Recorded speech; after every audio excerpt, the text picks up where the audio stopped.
Hi friends, welcome to Pendems kitchen. ఈరోజు వీడియోలో చాలా తక్కువ పదార్థాలతో ఒక సీక్రెట్ ఇంగ్రీడియంట్ని ఉపయోగిస్తూ దోశల పిండిని ప్రిపేర్ చేసుకొని క్రిస్పీగా అలాగే టేస్టీగా దోశని ఎలా వేసుకోవచ్చో ఈ వీడియోలో చూపించబోతున్నాను.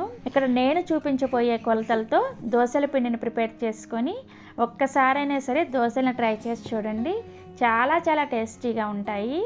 సో ఇక ఏమాత్రం ఆలస్యం చేయకుండా ఈ దోశలు ఎలా ప్రిపేర్ చేసుకోవాలో ఈ వీడియోలోకి వెళ్ళి చూసేయండి. ఈ దోశల పిండిని ప్రిపేర్ చేసుకోవడం కోసం ఒక గిన్నెని తీసుకొని అందులోకి 2 కప్పుల బియ్యాన్ని వేసుకోండి. మీరు రేషన్ బియ్యాన్ని అయినా వేసుకోవచ్చు, దోశల బియ్యాన్ని అయినా వేసుకోవచ్చు, లేదంటే ఇడ్లీ బియ్యం అయినా సరే వేసుకోవచ్చు. నెక్స్ట్ ఇందులోకి అదే కప్పుతోటి 1/2 కప్పు మినపగుళ్ళని వేసుకోండి. అలాగే 1/2 టేబుల్ స్పూన్ వరకు మెంతులను కూడా వేసుకొని వీటన్నిటిని కూడా శుభ్రంగా 2-3 సార్లు నీళ్ళతో కడిగేసి ఆ నీళ్ళన్నీ కూడా తీసేసి ఇప్పుడు ఇందులోకి ఒక 2 టేబుల్ స్పూన్ల సగ్గు బియ్యాన్ని వేసుకోండి. ఇక్కడ కొద్దిగా లావుగా ఉండే సగ్గు బియ్యాన్ని వేసుకుంటున్నాను. మీరు కావాలంటే చిన్నగా ఉండే సగ్గు బియ్యం అయినా సరే వేసుకోవచ్చు. ఇలా సగ్గు బియ్యాన్ని వేసుకోవడం వలన మనకి దోశ అనేది పై భాగంలో క్రిస్పీగా అలాగే లోపల సాఫ్ట్గా చాలా బాగా వస్తుంది. తప్పకుండా ఈ సగ్గు బియ్యాన్ని స్కిప్ చేయకుండా వేసుకోండి. ఇప్పుడు ఇవన్నీ కూడా మునిగేంత వరకు నీళ్ళను పోసుకొని ఈ బియ్యాన్ని, మినప్పప్పుని అండ్ సగ్గు బియ్యాన్ని కనీసం ఒక 6 గంటల సేపు నానబెట్టుకోవాలి. సో నేను ఇక్కడ ఒక 6 గంటల సేపు నానబెట్టిన తర్వాత మీకు చూపిస్తున్నాను. చూసారు కదా, మనకి ఈ బియ్యం పప్పులు అన్నీ కూడా చక్కగా నానిపోయాయి.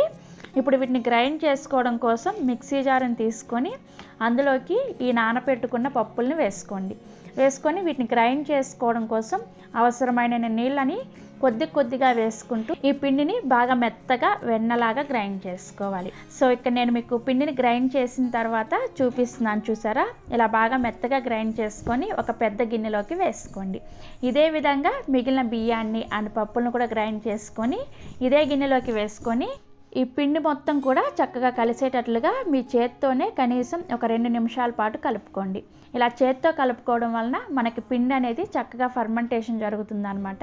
సో పిండిని ఇలా కలుపుకున్న తర్వాత దీని మీద మూత పెట్టేసి ఈ పిండిని ఒక 8 గంటల సేపు ఫర్మెంట్ చేసుకోవాలి. సో నేను ఇక్కడ ఒక 8 గంటల సేపు పిండిని పులియబెట్టిన తర్వాత మూత తీసి మీకు చూపిస్తున్నాను. చూసారా, మనకి పిండి అనేది చక్కగా పొంగింది. ఇలా పొంగితే మీకు దోశలు అనేది పర్ఫెక్ట్గా వస్తాయి అన్నమాట. ఇలా పొంగిన పిండిని గరిటతో ఎలా పడితే అలా కలపకుండా నెమ్మదిగా ఒకే డైరెక్షన్లో కలుపుకోండి.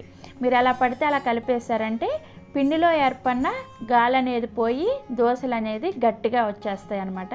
కాబట్టి నిదానంగా ఒకసారి కలుపుకొని ఇప్పుడు ఇందులో నుంచి మీకు కావాల్సినంత పిండిని వేరొక గిన్నెలోకి తీసుకోండి. మిగిలిన పిండిని తీసుకెళ్ళి ఫ్రిడ్జ్లో పెట్టుకున్నారంటే మీరు ఈ దోశల పిండితో చక్కగా 3 నుంచి 4 రోజుల పాటు ఫ్రెష్గా దోశలు వేసుకోవచ్చు అనమాట. సో ఇలా కావాల్సినంత పిండిని తీసుకున్న తర్వాత ఇప్పుడు ఇందులోకి ఒక 2 టీ స్పూన్ల వరకు బొంబాయి రవ్వను వేసుకోండి.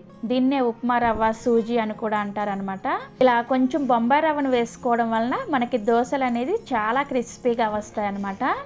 నెక్స్ట్ ఇందులోకి మీ రుచికి సరిపడా ఉప్పుని అలాగే 1 టీ స్పూన్ వరకు పంచదారని వేసుకోండి. ఇలా పంచదారని వేసుకోవడం వలన మీకు దోశ అనేది మంచి కలర్లో వస్తుంది అనమాట. మీకు ఒకవేళ వద్దు అనుకుంటే స్కిప్ చేసేయచ్చు. ఈ మొత్తం కూడా పిండిలో కలిసేటట్లుగా కలుపుకున్న తర్వాత మీకు అవసరం అనిపిస్తే కొంచెం నీళ్ళని వేసుకొని ఈ పిండిని ఈ వీడియోలో చూపిస్తున్న కన్సిస్టెన్సీలో రెడీ చేసుకోవాలి. సో మనకి దోశల పిండి రెడీ అయిపోయింది. ఇప్పుడు దోశ వేసుకోవడం కోసం స్టవ్ ఆన్ చేసి దోశల పెనాన్ని పెట్టుకోండి. నాన్ స్టిక్ పెనాన్ని అయినా పెట్టుకోవచ్చు, లేదంటే ఐరన్ పెనమైనా పర్వాలేదు. ఏ దోశల పెనం పైన అయినా సరే మీకు దోశలు అనేది పర్ఫెక్ట్గా వస్తాయి అన్నమాట. సో నేనైతే ఐరన్ పెనాన్ని పెట్టుకున్నాను. పెనం బాగా వేడైన తర్వాత కొంచెం నూనెను వేసుకొని ఈ విధంగా ఉల్లిపాయతో రబ్ చేసుకోండి. అదే మీరు నాన్ స్టిక్ ప్యాన్ మీద దోశ వేసుకుంటున్నట్టయితే ఇలా చేయాల్సిన అవసరం ఏమీ లేదనమాట. సో ఇలా కొంచెం నూనెను వేసుకొని ఉల్లిపాయతో రుద్దిన తర్వాత ఇప్పుడు దీని మీద కొద్దిగా నీళ్ళని వేసుకొని ఈ నీళ్ళను కూడా ఈ కాటన్ క్లాత్తో కొంచెం క్లీన్ చేసేయండి. ఇలా క్లీన్ చేసిన తర్వాత మంటని లో ఫ్లేమ్లోకి పెట్టుకొని మనం ప్రిపేర్ చేసుకున్న పిండిని ఇలా 1 నుంచి 1.5 గరిటె వరకు వేసుకొని మీకు ఎంత వీలైతే అంత పలచగా దోశని స్ప్రెడ్ చేసుకోండి.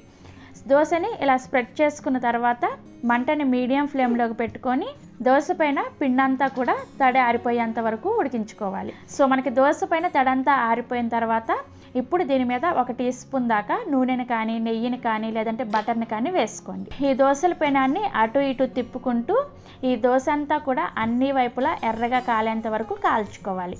సో మనకి దోశ ఇలా చక్కగా అన్ని వైపులు కూడా కాలిన తర్వాత మీకు నచ్చిన షేప్లో ఫోల్డ్ చేసుకోండి.